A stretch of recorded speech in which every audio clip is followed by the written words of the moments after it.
Legends, welcome along to a new episode of Here's Rodder's Reviews.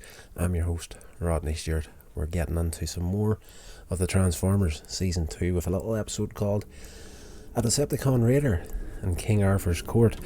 Now this one here is a nice little break from the usual fare of the series, and a little bit of a comic relief episode as well. At the beginning of it, Starscream, Ramjet, Ravage and Rumble. Why the heck was I just not getting Rumble's name there for a second? They're getting hunted down by Hoist and Warpath from the Autobots, and they take refuge in a cave when Rumble detects that there's energy in there. They're all running low on energy. They can't fight the Autobots, so they're in retreat.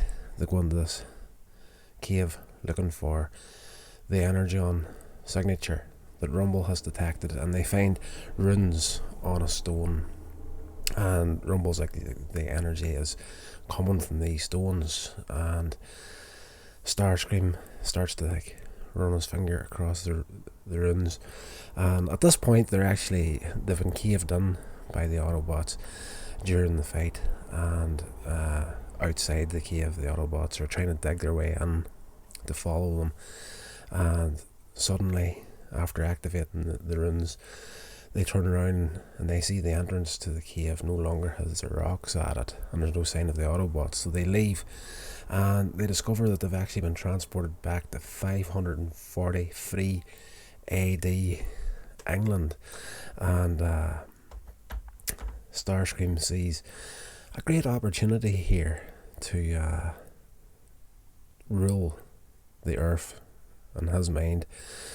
We've got at least 1,500 years before we have to worry about the Autobots and that bungler Megatron, is the way he puts it. So he's constantly looking for his way to get into the leadership role, and this is just the gift that's been laid out in front of him, sort of a thing.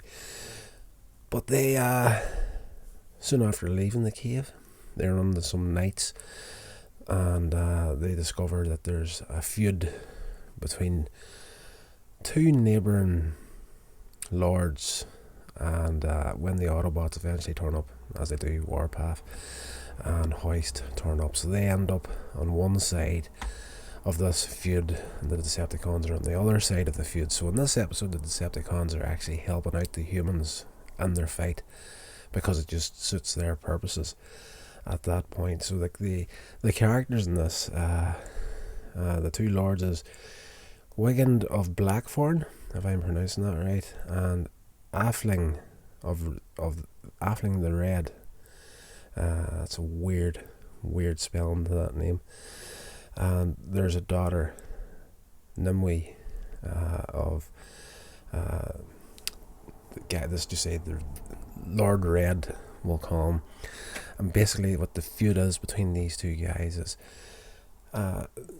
cows from a herd of this one lord broke through the fence into the neighbouring lord's lands, destroyed his garden, so he's taken the cows and he's not letting them be returned to the other lord until he actually takes the time to fix the fence that his cattle broke. It's just a completely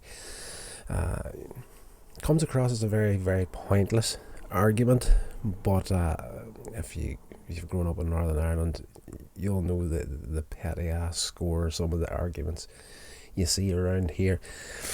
There is a feud. This is getting into some personal details about some locals here, but there's been a feud between two families local to where I live at that has been going for the better part of 20 years at this point, all because of a tree branch that broke down during a storm and fell over the driveway of the neighbour's garden, and when the neighbour came home he couldn't get access to his own property, so he went and got a saw, cut down the rest of the branch, opened up his driveway again, and that started a flat out full blown argument between two families 20 years ago that's still going at this point. It is crap. Some people are just, I don't know. It is what it is. But anyway, back to the Transformers. That's where the argument and fight started between these two neighbouring lords and their lands in this episode. So the Decepticons are helping out the one, the Autobots are helping out the other one, and they're all low on energon. And Starscream comes up with a dynamo idea to actually recharge himself and the other Decepticons, and he is actually sending out Rumble and Ravage to gather up all these ingredients to actually make gunpowder, so he's got something to fight against the Autobots with.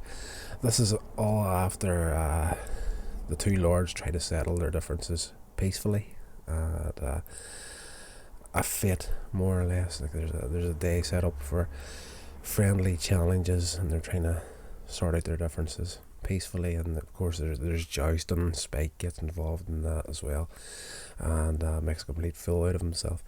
But he's got this kind of crush on the Nimue character in this episode, so he's trying to be like the knight in shining armour to her. And during the joust, Lord Red actually turns up with Ramjet as his champion, along with Rumble sitting on top of Ramjet's nose or cockpit, and he's got the jousting thing in his hand. Then of course Warpath goes against him, and Warpath and Ramjet go nose to nose, and Ramjet comes off the horse and gets his nose cone completely beat in. We do end up going for a huge fight between the humans and the Autobots and Decepticons at Red's castle at the end of coming up towards the end of the episode, and everything seems lost. The Decepticons have the upper hand. They've actually kidnapped Nimue and have her trapped in Red's castle, and the Autobots, along with her father and his armies, attack the stronghold, and a fight ensues. And in the middle of it, Nimue and Red actually end up essentially declaring their love for each other, and they're going to get married. So this settles the feud between the two families, much to Spike's disappointment after him climbing the whole side of the castle to try and save her. And she was like, why would I want to be saved from my fiance? We're going to get married, sort of a deal. Anyway, this wizard turns up at the end of the episode, much like the Merlin sort of a character. There's all these, the episode is called A Decepticon Raider, King Arthur's Court. King Arthur's Court has got absolutely nothing to do with this episode whatsoever. It's just very much in the same vein as that sort of setup. And this wizard turns up, not called Merlin. He's actually called, have I got it here? I'm just going through the list of the characters, and Bort, I want to say. Again, ridiculous spelling, pronunciation, weird. I watched that episode a couple of times, and like when they even say the characters' names within the show, it just sounds completely different to what it is whenever you see it written down. But he turns up and it discovers the fact that the Autobots are short in energy. They're on the verge of being defeated, and he lifts his staff and casts his spell towards the clouds, and a thunderbolt comes down, and he uses that to re-energize Warpath and Hoist, and they go to town and take out the Decepticons. And basically by the end of the episode, they are bound and gagged, more or less, like they're defeated. The Autobots are going to take them back to the future. I'm such an idiot. I have to go there. So at the end of the episode, the wizard is taking the Autobots back to the mound, Dragon's Mound, as it's known, the time travel device they used to get there. And he's explaining that the reason it's called Dragon's Mound is because when he created the the mound that was for a time travel device, but a dragon moved on, so it became Dragon's Mound. And the Autobots were like, we didn't see any dragon when we got here. And I don't know why this line tickled me so much in the episode. Like, as I say, there's a good bit of comedy relief in this episode, like a breakaway from the regular series.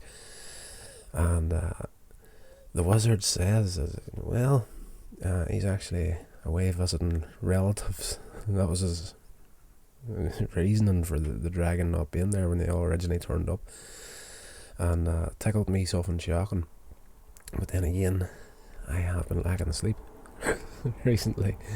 So of course, when they come to Dragon's Mound at the end, the dragon has moved back in, but the wizard, no problem, I've got dragons being here. And there's a bit of a scuffle trying to get around this dragon.